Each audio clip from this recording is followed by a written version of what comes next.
This week in the Regency, it's Regency Royals. And we're talking about this woman, Princess Charlotte of Wales.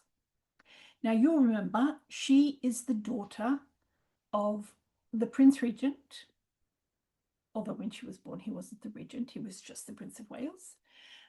And then also Princess Caroline of Brunswick. And if you want to know more about those two, we have done full videos on them in the past. Our jumping off point today is the Kentish Gazette on the 22nd of July, 1816. On Friday, the Prince Regent gave a splendid fete to the members of the royal family and a number of the nobility and gentry. There was a considerable military parade on the occasion, and the horse and foot guards were on duty, their respective bands playing favourite tunes during the whole of the evening. And then there's a whole list of people who were there. The Princess Charlotte was not present on account of her indisposition. The Princess Sophia of Gloucester was there. Okay, what was her indisposition? Well, it was a miscarriage. And so we come again to the problems that the Hanoverians, the Georges, had with children in this particular part of their reign. And in particular, the trouble that the Prince Regent and his daughter had in having children. Let's go back a little bit and see where Charlotte came from.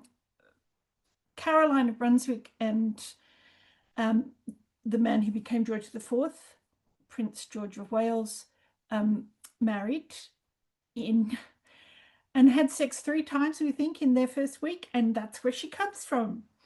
And that becomes important with this next story.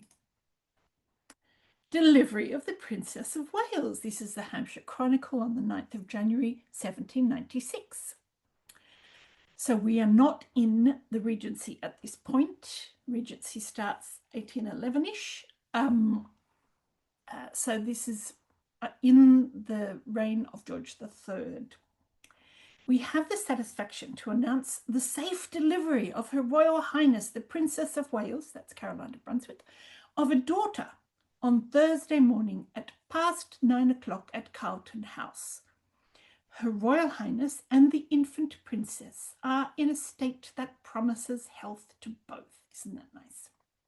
Her Royal Highness experienced no depression of her wonted spirits until now. I just want to say at this point that everybody loves Caroline of Brunswick except her husband.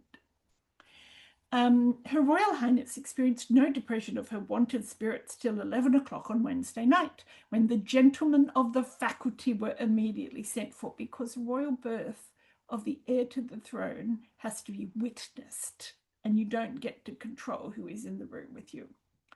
At noon, so this is 3 hours after the baby's born, at noon, His Royal Highness the Prince of Wales arrived at Windsor with the agreeable news to their Majesties, because they had to be, their Majesties, the King and Queen, they had to be told first. The Prince returned to London in the afternoon. Now, this is the bit that really got me. Her Royal Highness was married, that is, Caroline of Brunswick was married to Prince George of Wales, the Prince Regent, was married Wednesday, April 8th, 1795, from which time to that of her delivery is exactly 39 weeks and 1 day, being 9 calendar months, waiting 1 day. Now, the reason they did that is because they were living together. They spent 1 week of their honeymoon together, declared they never want to see each other again, and parted. And so the newspapers of the time are going to some lengths to point out that actually, yes, she did get pregnant on a honeymoon on the first week of her marriage. She's legitimate. She is indeed the heir to the British throne. You know, she has the life which is very similar to any child of divorced parents. They weren't divorced. He tried, but failed. If you want to know more about that, the Princess Caroline of Brunswick video will tell you all about it. But she was living with him initially in Carlton House until she was 8. And she was only allowed supervised visits with her mother because her father believed her mother was of, poor morals, given that he himself had something like, 26 illegitimate children. It was a bit pot calling the kettle. But anyway, women in those days were expected to be chaste and pure. So she lived with her father in Carlton House. And then when she was 8, he took up again with Maria Fitzherbert, the love of his life, and decided that he didn't want his daughter around. And so he moved her next door into a house all of her own. There was nobody there, no relative, just servants, governesses, chaperones, maids, etc. So she wasn't allowed to live with either her father or her mother. And I think one of the relationships that actually became really quite important to her was the one with her grandfather, King George III. Now, he didn't like her mother either, for various reasons. He wasn't that fond of his son, honestly. But he was very, very fond of Charlotte. And she spent a lot of time with him at Windsor and at Buckingham Palace. And then in 1810, he became very ill with whatever the mental illness was, he became ill with it. So she's only 14 at this point. And she doesn't get to see him again really much. 1811, the Regency starts. He's really bad. He's confined to rooms and his garden. And we don't know if she visited him much, but it must have been a really difficult time for her. She has no one to go to. She's not allowed really to spend time with her mother except for these visits. Her father is ignoring her almost completely, except that very soon after that, he starts talking about marrying her off. So she has inherited some of her mother's willfulness. They called it willfulness, stubbornness, spirit, independence, we might say. And she definitely pushes the boundaries quite a lot, as much as she can in this highly regulated environment that she lives in. Her father starts talking about marrying her off. Over the kind of from 15 to 20, she has a lot of those crushes on people that teenagers get. And of course, those crushes encourage her because she's like going to be queen. Some of them, she's had a crush on her cousin. She had a crush on this Prussian military officer who looked great in uniform. There were a few like that. But her father wanted her to marry William, Prince of Orange.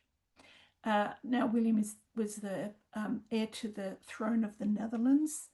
And you've got to remember that in this period, England and the Netherlands were really strong allies. And in fact, this guy fought against Napoleon, with Wellington, Waterloo, and so on. She had an unfortunate first meeting with him because he got drunk. But also, this is William of Orange. And she decided that she didn't want to marry him. She didn't like him. She didn't want to marry him. She wasn't going to marry him. She really didn't want to go and live in the Netherlands, which was Holland at that point. In fact, the whole thing, she went, no, don't like it, because he was going to be king, okay? And so it would be expected that she would live with her husband, the king. She didn't like that idea at all. She wanted to stay in Britain. She wanted to stay Queen of Britain. She didn't want to be the lesser person, I suspect. And then this, trundled on. They actually got engaged at one point, and she said to him, if I marry you, you have to allow my mother to visit. She must be welcome in our home. And he went, no. Because by that stage, there was so much scandal about Caroline of Brunswick. Really huge scandals. And he went, no, not doing it. By that stage, Caroline had left England and she was living on the continent. She was living apparently with her guide. All of this is covered in the video we did on her. And you know, she was a bit of a, well, it was like the scandal of the century kind of thing at that point. Early in the century, admittedly, but at that point it was like, Caroline of Brunswick, no, I'm not having that woman in my house. And she broke it off. She didn't want to marry him in the first place. She was only doing it because her father really pushed her hard. But there was another reason she didn't want to marry him, because by that stage she had met this man, Leopold, Prince Leopold of Saxe-Coburg. Yes, the same place that Prince Albert comes from, who marries Victoria. Now, look, I don't want to say anything mean about William of Orange. He was apparently a reasonable king.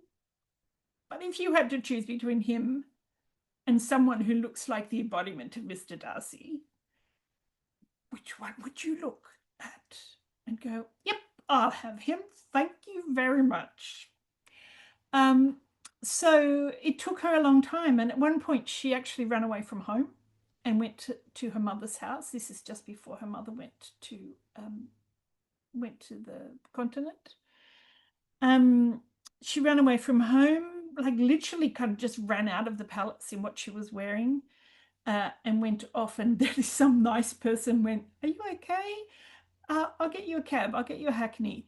And she went off to her mother's house and stayed there. And this was because her father was trying to push her into the marriage. He wanted, by sending her off to virtual imprisonment. So it was all sorted out. She came back. She actually did go there, but she stuck to her guns on Leopold. And who can blame her? And eventually her father gave in and they got married. Now, one of the things that I'm finding really interesting about doing these Regency royals is that it's helping me to understand the Princess Diana phenomenon more. Because both Caroline of Brunswick and Princess Charlotte were adored by the public in exactly the same way that Princess Diana was. And in all three cases, the kind of established royal family is seen as the enemy. And if you give the British, apparently, if you give the British public a really pretty girl on one hand and the British royal family on the other hand, they will back the girl. So she was incredibly popular. Obviously, she was going to be the next queen. Incredibly popular. Everywhere she went, you know, there were parades. People turned her appearance into a parade. And she was very much loved. And everybody in the public was, and newspapers and artists and so on, they were on her side. So you get all these caricatures of Prinny and of Caroline of Brunswick, but you don't get nasty cartoons about Charlotte, except when they're making fun of her father, and she's always pretty in them, you know. So everyone was really happy about this marriage. Just a little note, can you see how in the background of this image the women are wearing ostrich feathers in their hair, and she herself is wearing 3 tiny little feathers, and of course 3 ostrich feathers are on the badge of the Princess of Wales or the Prince of Wales, and so they were sporting her heraldry by wearing those feathers. Unfortunately, the marriage didn't last long. That problem with her indisposition, she fainted at the opera, and it was later announced that she had suffered a miscarriage. She got pregnant again quite soon. Apparently, they were very happy together. It was a really happy marriage. She described Leopold in her letters to friends as a perfection of a lover. And, you know, by all accounts, they were really well suited and very much in love, which makes it all the more sad that she dies in childbirth. She was brought to bed in November 1817. And by all accounts, the care she received, we would now think of as malpractice. The Dr. Crofts, who was the accoucheur, the otherwise called a man midwife, refused to use forceps. There's some suggestion that if he had used forceps, that at least the baby might have survived. But she hemorrhaged after the birth. The baby was born, stillborn. She hemorrhaged after birth, had an infection, and died quite soon after the birth. And this was obviously absolutely tragic for everybody. The entire country mourned. She was really almost deified. This is an image of the grief that everybody felt after her death. Her funeral, obviously in Westminster Abbey, was enormous. And if you want to get a feel for the public reaction, it was very much like the reaction to the death of Princess Diana. It also put the crown into a very difficult position because the Prince Regent, who was the heir to the throne and who eventually became George IV, had no children. And weirdly, the only children that any of the others had at this point were illegitimate. When I say the others, I mean his brothers. William, the guy who became William IV, and who was the heir after George, after the Prince Regent, he had lots of children, but they were illegitimate because the woman he was in love with wasn't royal, and so he never married her. Well, morganatic marriage. And that set off a kind of race amongst all of the remaining boys, some had died, to have a child. And the only one who managed it was the one who had Victoria. So this death caused a huge upset.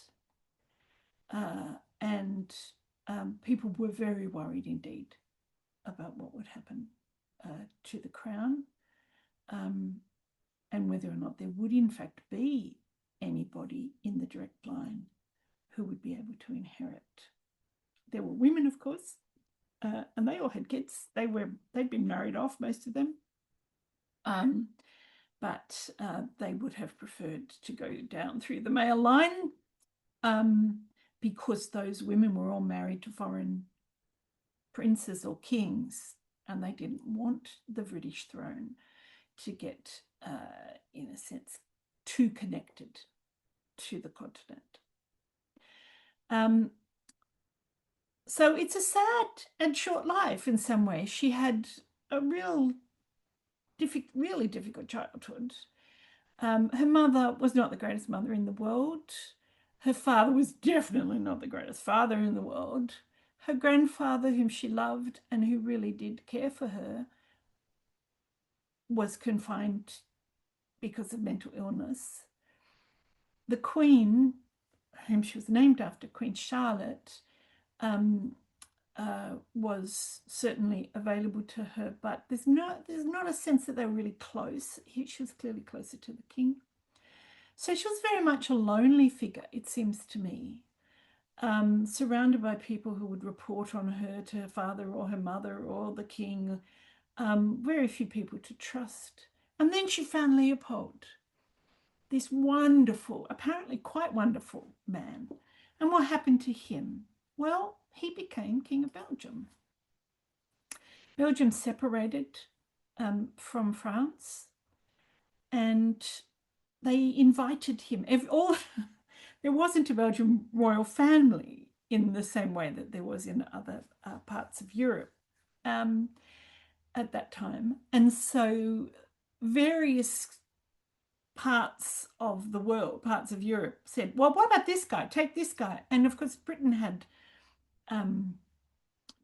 put this example in taking George I as their king after the Stuart line died out. And the Belgians thought, yeah, okay, we'll pick a good one. And they picked Leopold.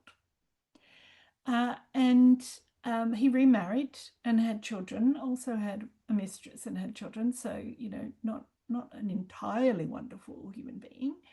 But apparently he was quite a good king. Poor Princess Charlotte, dead at only 21. Like so many women who died in childbirth at this period. That's this week in the Regency. I'm Elizabeth Layden. I'll see you next week in the Regency.